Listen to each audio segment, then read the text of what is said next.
Olá pessoal, tudo certo com vocês? Quem fala aqui é o professor Josiel de Geografia e a gente vai conversar hoje, pessoal, sobre as relações que podemos estabelecer entre as esferas da Terra. Como assim esferas da Terra? Existe a litosfera, que é a parte ali das placas tectônicas, do relevo, das rochas, do solo. Existe a atmosfera, que é a camada gasosa que envolve a Terra. Nessa esfera a gente estuda o clima, por exemplo. Existe a hidrosfera, como o próprio nome diz, é a parte dos recursos hídricos, águas continentais, águas subterrâneas, águas oceânicas, e chega então o que a gente chama de biosfera, biovida. Na geografia a gente fala muito da questão das formações vegetais, tá? E é um assunto muito estudado também na biologia. Pois bem, vocês estão vendo aí a região do Passo do Oeste, um parque aqui do Rio Grande do Sul, que é o Parque Estadual Tainhas, né? Enfim, como é que eu posso estabelecer essas relações? Veja em primeiro lugar o relevo. Esse relevo tem uma altitude considerável, tá? Como assim considerável? Ele não é aquele relevo de baixa altitude. Ele tem ali entre seus 1.000 metros, por exemplo. Em regiões de relevo alto, eu tenho que levar em consideração o quê? Eu tenho que levar que a cada 100 metros de altitude, essa temperatura diminui 0,6 graus. Ou seja, eu já tenho uma influência do clima. O clima em questão, tá? Ele é estudado ali na questão da atmosfera. O clima aqui é o subtropical, ou seja, eu vou ter um clima que vai ter chuvas bem distribuídas ao longo do ano e estações definidas. Essas chuvas eu já penso, poxa, clima, chuva, água, hidrosfera. Então essa chuva, por exemplo, o que vai acontecer? Ela vai precipitar e será absorvida pelo solo, pelas rochas.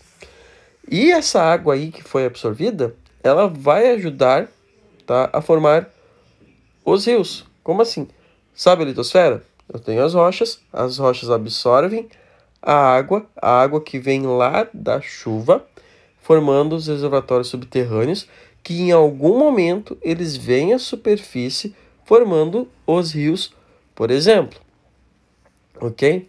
Notem, eu falei de litosfera, na questão do relevo das rochas, do clima, ligando à atmosfera, e falei basicamente da hidrosfera ali na formação de um reservatório subterrâneo, consequentemente a formação de um rio.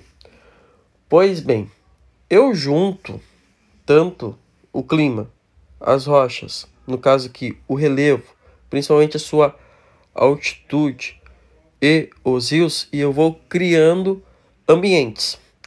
Esses ambientes eles vão levar à formação dos tipos de vegetações. As vegetações, a gente sabe que pelo mundo afora existem vários e vários tipos. E elas são o resultado das relações que eu estabeleço entre a litosfera, entre a atmosfera e entre a hidrosfera, ok? Então, assim, eu tenho vegetações adaptadas a ambientes úmidos, a ambientes secos. Então, eu já estou levando em consideração a questão da hidrosfera. Eu tenho locais onde essa vegetação se adapta de acordo com o clima também.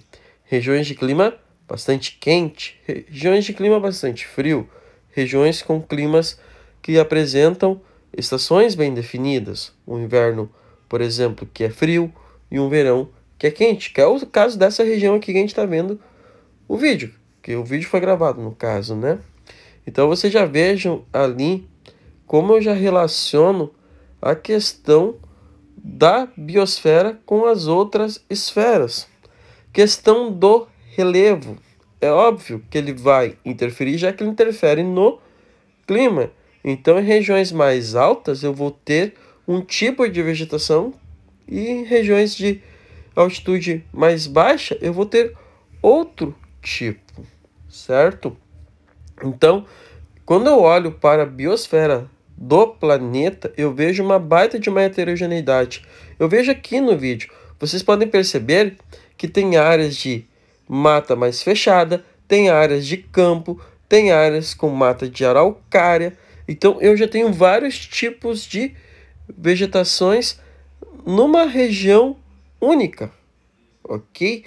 Como que isso pode acontecer?